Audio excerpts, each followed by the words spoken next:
চোখ বন্ধ করে একবার ভাবুন, আজ যদি এই মুহূর্তটাই হয় আপনার জীবনের শেষ স্বাভাবিক মুহূর্ত, আর এর পরের মুহূর্তে পৃথিবী আর পৃথিবী না থাকে। ঘড়ির কাঁটা তখনও চলছে, রাস্তার গাড়িগুলো চলছে, মানুষ হাসছে, কথা বলছে, ব্যস্ততায় ডুবে আছে, কিন্তু আকাশের কোথাও একটা অদৃশ্য সিদ্ধান্ত হয়ে গেছে। কোরআন বলে সেদিন হঠাৎ করেই এসে যাবে। কেউ বুঝবেই না কোনটা ছিল শেষ হাসি, কোনটা ছিল শেষ নিঃশ্বাস, আর কোনটা ছিল শেষ সুযোগ। মানুষ ভাববে আরো সময় আছে, এখনো তো সব ঠিকই চলছে, কিন্তু আল্লাহ বলেন তাদের হিসাব নিকাশের সময় এসে গেছে, অথচ তারা এখনো গাফিল। সূরা আম্বিয়া। এই গল্প কোনো ভবিষ্যৎ কল্পনা নয়, এটা কোনো সিনেমার স্ক্রিপ্ট নয়। এটা সেই দিনের গল্প যেদিন সূর্য আলো দেবে না, আকাশ কথা বলবে, পাহাড় চলতে শুরু করবে, আর মানুষ প্রথমবার বুঝবে সে কতটা একা। হাদিসে এসেছে, শেষ দিনের আগের সময় হবে অস্বাভাবিকভাবে স্বাভাবিক। অন্যায় বাড়বে, কিন্তু মানুষ সেটাকে অন্যায় ভাববে না। মিথ্যা হবে সাধারণ, সত্য হবে অদ্ভুত। আমরা ভাবি শেষ দিন মানেই বিশাল শব্দ, আগুন, বিস্ফোরণ, কিন্তু কোরআন বলে শেষ দিনের ভয়ঙ্কর দিকটা হবে ধীরে ধীরে। মানুষ নিজেরাই নিজেদের ধ্বংসের পথে হাঁটবে। আল্লাহ বলেন যখন পৃথিবী তার ভার বের করে দেবে। সূরা জিলজাল। এই ভার শুধু পাহাড় আর পাথর নয়, এই ভার হল চাপা দেওয়া সত্য, গোপন করা অন্যায়, লুকোনো কান্না, অবহেলিত দোয়া। পৃথিবী আর সহ্য করতে পারবে না। ভূমি কাঁপবে, কিন্তু সবাই একসাথে নয়। কেউ থাকবে অফিসে, কেউ থাকবে ঘুমে, কেউ থাকবে পাপের মধ্যে। আর তখনই মানুষ বলবে এর কি হল? সূরা জিলজাল। কিন্তু প্রশ্ন করার সময় তখন আর থাকবে না। হাদিসে এসেছে শেষ সময়ে আকাশ আর নীল থাকবে না, আকাশ হবে লালচে, ধোঁয়াটে, ভারী। সূর্য উঠবে পশ্চিম দিক থেকে। আর তখন আর তওবা কবুল হবে না, কারণ তখন তওবা আসবে ভয়ে, ভালোবাসায় নয়। কোরআন বলে মানুষ সেদিন হবে মাতালের মতো, অথচ তারা মাতাল নয়। সূরা হজ। মানুষ দৌড়াবে, কিন্তু কোথাও পৌঁছবে না। মা তার সন্তানকে ভুলে যাবে, ভাই ভাইকে চিনবে না, কারণ সেদিন প্রত্যেক মানুষ বলবে নফসি নফসি, আমারটা আগে। সেদিন বন্ধুত্ব কাজ করবে না, সম্পর্ক কাজ করবে না, সম্পদ কাজ করবে না, শুধু একটি জিনিস থাকবে, আমল। পৃথিবী তখনও চলছে, মানুষ তখনও কাজ করছে। কেউ বাজারে দরদাম করছে, কেউ ফোনে কথা বলছে, কেউ ভবিষ্যৎ নিয়ে পরিকল্পনা আঁকছে। কিন্তু কোরআন বলে হঠাৎ করেই কিয়ামত এসে যাবে। এটি সূরা আহরাফে উল্লেখিত। হঠাৎ এই শব্দটাই সবচেয়ে ভয়ঙ্কর, কারণ শেষ দিনের আগে কেউ ঘোষণা দেবে না সতর্ক হও, সময় শেষ। শেষ দিন আসে ঠিক যেমন একজন মানুষ হঠাৎ নিঃশ্বাস বন্ধ করে দেয়। হাদিসে এসেছে শেষ সময় বাতাসে থাকবে এক ধরনের ভারী ভাব। শ্বাস নিলেই মনে হবে কিছু একটা ঠিক নেই। পাখিরা অস্বাভাবিকভাবে উড়বে, পশুরা ছুটোছুটি করবে, সমুদ্রের ঢেউ আচমকা থেমে যাবে। কিন্তু মানুষ তখনও বলবে এ তো এমনি হয়। হাদিসে এসেছে ফেরেশতা ইসরাফিল আলাইহিসসালাম হাজার হাজার বছর ধরে শিঙ্গা ঠোঁটে নিয়ে অপেক্ষা করছেন। তার দৃষ্টি সরাসরি আল্লাহর আরশের দিকে। চোখের পাতা একবারও বন্ধ হয়নি, কারণ আল্লাহ যেদিন বলবেন ফু দাও, সেদিন আর কোনো বিলম্ব থাকবে না। কোরআন বলে শিঙ্গায় ফু দেওয়া হবে, ফলে আকাশ ও পৃথিবীতে যারা আছে সবাই অজ্ঞান হয়ে যাবে, যাদের আল্লাহ চান তারা ছাড়া। সূরা জুমার। এই ফু কোনো শব্দ না, এটা এক সিদ্ধান্ত। এক মুহূর্তে বিদ্যুৎ থাকবে না, শব্দ থাকবে না, গতি থাকবে না। পৃথিবী যেন পজ হয়ে যাবে। এক সেকেন্ড আগেও গাড়ি ছুটছিল, লিফট চলছিল, অপারেশন থিয়েটারে অস্ত্রোপচার চলছিল, আর পরের সেকেন্ডে সব স্থির। ডাক্তারের হাত থেমে যাবে, ড্রাইভারের চোখ খোলা থাকবে, মায়ের কোলে শিশুর কান্না আটকে যাবে, কারণ প্রাণ চলে যাবে। কোরআন বলে তুমি পাহাড়গুলোকে স্থির মনে করবে, অথচ সেগুলো মেঘের মতো উড়ে যাবে। সূরা নামল। যে পাহাড় মানুষ বলতো এ তো হাজার বছর ধরে আছে, সেগুলো তখন বালুর মতো হয়ে যাবে, উড়ে যাবে, বিলীন হয়ে যাবে। পৃথিবীর সবচেয়ে শক্ত জিনিসগুলোই প্রথম ভেঙে পড়বে। কোরআন বলে যখন সমুদ্রগুলো উথলে উঠবে, কিন্তু তার আগে এক ভয়ঙ্কর নীরবতা। জল থেমে যাবে, ঢেউ থেমে যাবে, তারপর একসাথে সব সীমা ভেঙে পড়বে। সমুদ্র আর সমুদ্র থাকবে না, একটা আগুনে পরিণত হবে। হাদিসে এসেছে শেষ সময় ইয়েমেন দিক থেকে এক বিশাল আগুন বের হবে। সে আগুন মানুষকে তাড়াবে হাসরের মাঠের দিকে, যারা পালাবে তারা ক্লান্ত হয়ে পড়বে, যারা বসে পড়বে তাদের আগুন ঘিরে ফেলবে।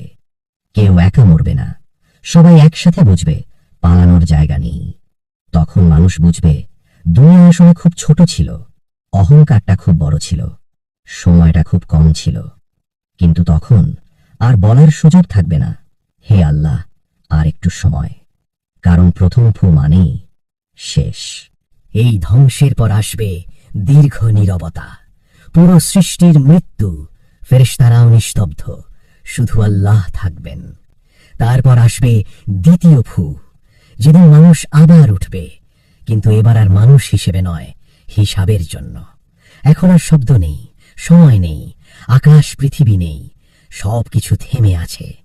কোরআন যাকে বলে আল্লাহ ছিলেন আর কিছুই ছিল না। এই নীরবতা কল্পনার নয়, এটা বাস্তবের থেকেও ভারী।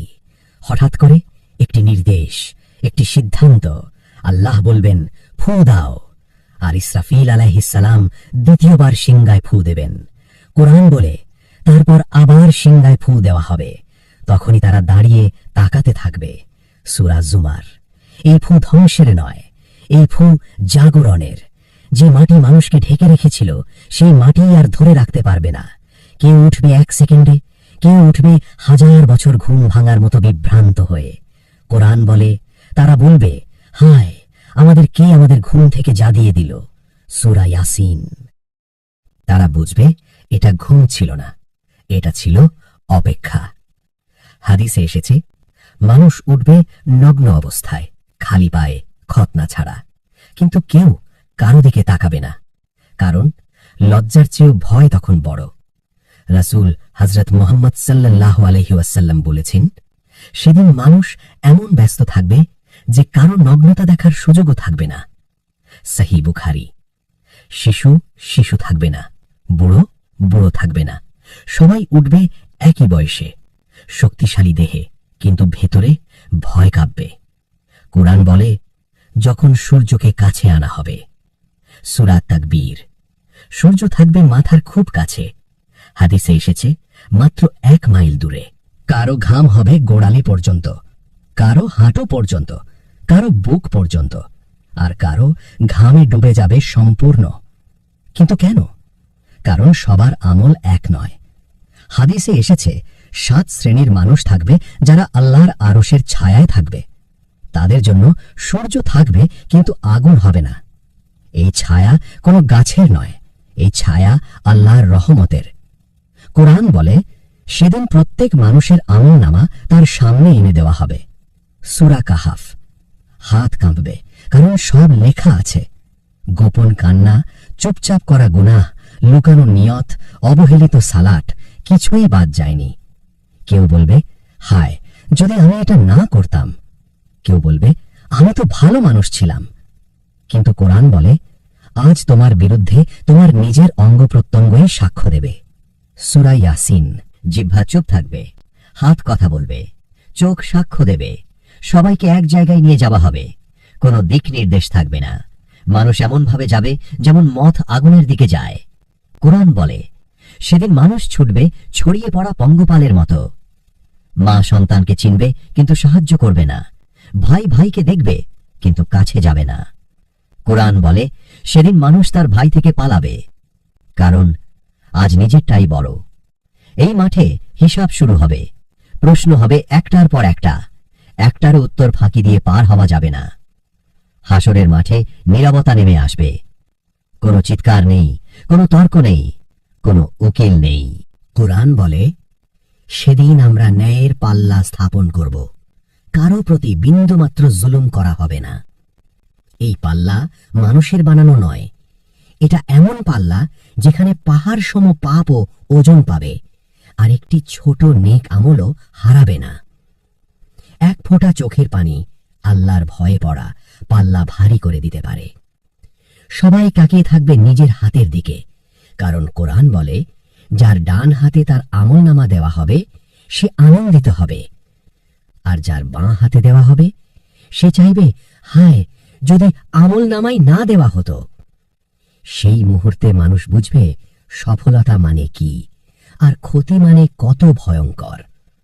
এরপর সবাইকে নিয়ে যাওয়া হবে একটি সেতুর সামনে। হাদিসে এসেছে, এই সেতু হবে চুলের চেয়েও সরু, তলোয়ারের চেয়েও ধারালো। এর নিচে জ্বলন্ত জাহান্নাম, উপরে চূড়ান্ত ভবিষ্যৎ। কেউ পার হবে চোখের পলকের মতো, কেউ হাঁটতে হাঁটতে, কেউ হামাগুড়ি দিয়ে, কেউ পা পিছলে পড়ে যাবে। কিন্তু কেন? কারণ সিরাতের গতি নির্ভর করবে আমলের ওপর।